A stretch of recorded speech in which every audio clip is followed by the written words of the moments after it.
An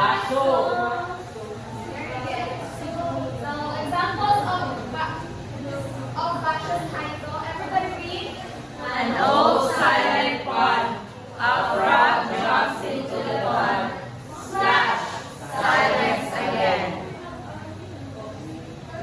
Yes, Abang, I think you have an idea what is this phrase all about. It's all about frog.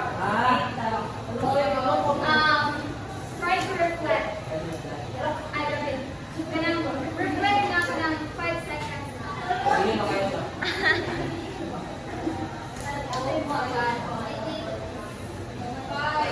Yes, yes, we have it. I think it is a moment of quietness and then nature suddenly intervenes and followed by silence. Yeah, exactly. Thank you so much. So ikaw, I think we have heard it. What else? Do you have any idea?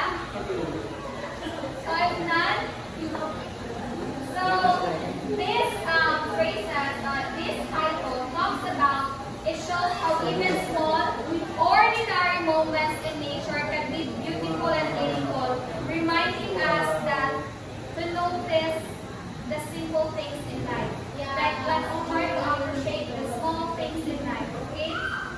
Okay? Okay, now next. Are you listening? Yes. Very good. So the next one is a bare branch of frog has alighted autumn evening. So this title means the scene is simple, yet it carries a deep weight. Diba? As you can see, on a bare branch, a frog has alighted autumn. Diba? Yet it carries deep weight, silence, loneliness, and a quiet reminder that things must pass. So, kung magaling na inuhang ito mga problema ko. Yeah. So, the next one is the summer grasses and all that remains of a warrior's dream.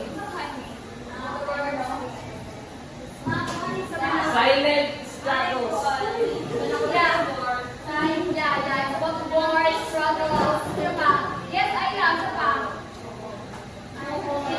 So this title shows a battlefield where warriors once dreamed of glory, but now only summer grasses remain.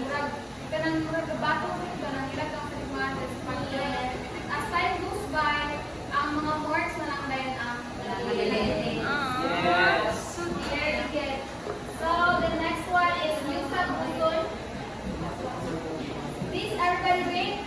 Buzon's cycle is characterized by its visual imagery and creative quality, reflecting his profession as a painter. His walks often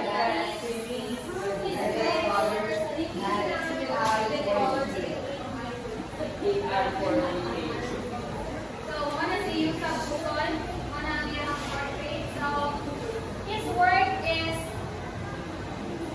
Kama, can you read this? Ang title of Son, please.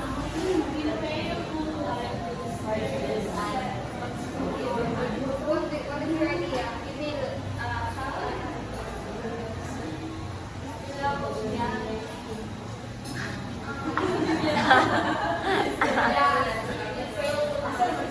So, the mood of this, thank you, Mama. The mood of this, title is gentle, dreamy, and slightly nostalgic.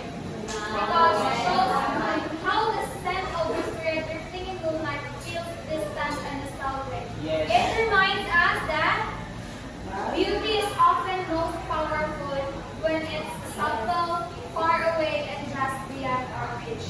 So do you get what I mean? Yeah. Very good. The next one is you must remain, I must depart. Through autumn's falling in the heart. I think si Abang may ano siya idea. Hello! You must remain, I must depart. No, balik ka.